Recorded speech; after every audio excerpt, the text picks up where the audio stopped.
Et notre monde bouge, on le voit chaque jour, mais nos entreprises aussi, elles placent de plus en plus le facteur humain au cœur de leurs préoccupations. Il n'est pas rare d'avoir du mal à décrocher de son travail quand on rentre à la maison, quand nous sommes en vacances. Et on l'a vu encore plus ces derniers mois avec la généralisation du télétravail. Alors nous, à la France Bouge, on a trouvé une entreprise qui justement aide les salariés à décrocher. Bonjour Thierry Amargé.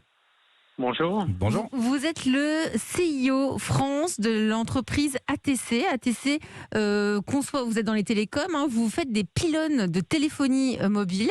C'est une entreprise qui existe depuis 1995, 8 milliards d'euros de chiffre d'affaires, présente dans plus d'une vingtaine de pays. Le siège social du groupe se trouve à Boston, mais vous avez un siège France qui est situé à Malakoff. Et si vous êtes en direct aujourd'hui dans la France Bouge, eh bien c'est parce que vous prenez soin de vos salariés, surtout vous veillez à ce qu'ils décrochent du travail. Mais comment faites-vous ? Ouais, merci déjà pour l'invitation. Effectivement, nous, ce qu'on essaie de faire, on s'est rendu compte dès le début du premier confinement de l'importance, alors que les gens étaient constamment sur les outils informatiques, l'importance du droit à la déconnexion. Et donc, ce qu'on a fait, c'est la mise en place d'un guide des bonnes pratiques en télétravail.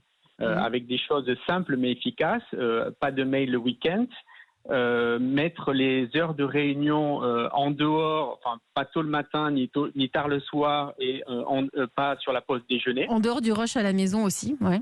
Exactement, pour laisser vraiment les gens l'opportunité de recharger les batteries et d'être en forme. Et puis ce qu'on a fait également, on s'est rendu compte que c'était difficile d'enchaîner les réunions les unes après les autres. Donc, on a conseillé, au lieu de faire des réunions d'1 heure où on passe à la suivante, de faire des réunions de 45 minutes, ce qui laisse le temps de faire un break, de faire une pause et de repartir ensuite en meilleures conditions pour la suivante. Pardonnez-moi, les guides de bonnes pratiques, c'est très bien, mais encore faut-il que ce soit appliqué. Comment vous faites ? Je crois que vous y veillez tout particulièrement ? Oui, tout à fait. C'est effectivement, comme vous dites, ça sert à rien de les publier, il faut les mettre en œuvre. Oui. Il faut déjà qu'on soit, nous, en tant que comité de direction, qu'on montre l'exemple. Donc, c'est ce qu'on essaie de faire. Et ensuite, ce qu'on fait, c'est qu'avec les managers, avec la communauté des managers, on passe régulièrement du temps pour être sûr que les règles soient bien appliquées, qu'on n'ait pas de problème, qu'il n'y ait pas de cas. Et ça nous permet d'être sûr que ça se met en place et que tout le monde profite de ces bonnes pratiques. Et vous avez innové de manière concrète aussi, avec notamment une start-up pour garder les enfants des salariés. Pour ceux qui reviennent sur site, il y a un jardin, il y a plein de choses très concrètes pour vraiment... Ça fait bien aussi de les garder en télétravail. Oui, c'est vrai. Comment faites-vous ? Je crois que vous avez fait appel à Ma Bonne Fée, cette start-up qui vous aide avec les enfants des salariés. Ça a l'avantage tout d'être à concret. fait. On a fait un partenariat avec une start-up française qui s'appelle Ma Bonne Fée, qui nous permet d'offrir en fait des jours de garde. On l'a fait notamment dans le premier et troisième confinement pour les parents qui avaient des jeunes enfants. Et donc on a vu un bel élan de solidarité également, puisqu'on a vu que les employés se partageaient ou se donnaient les jours entre eux que l'entreprise leur avait offert. Et en plus de ça, vous ne le dites pas, mais vous avez chaque salarié chez vous a le droit de bénéficier de 2 heures de garde offertes. C'est offert. C'est ça. C'est formidable. Tout à fait. Comment ça se passe chez vous, Marc Frustier ? Vous êtes directeur général Euromaster France.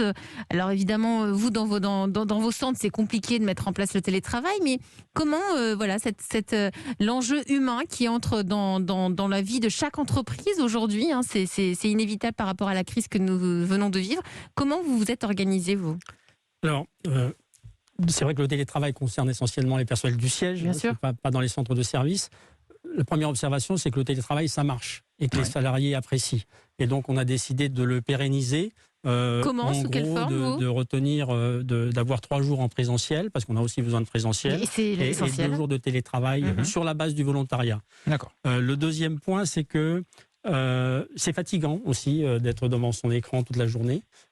Surtout qu'on a vu petit à petit des dérives où on programme des réunions justement de 2 heures, 3 heures, 4 heures de télétravail. Donc il faut rompre avec ça. Ouais. Et on a fait appel à un prestataire qui travaille le bien-être avec nos salariés du siège, qui leur apprend à se décontracter. Et ça a été très apprécié.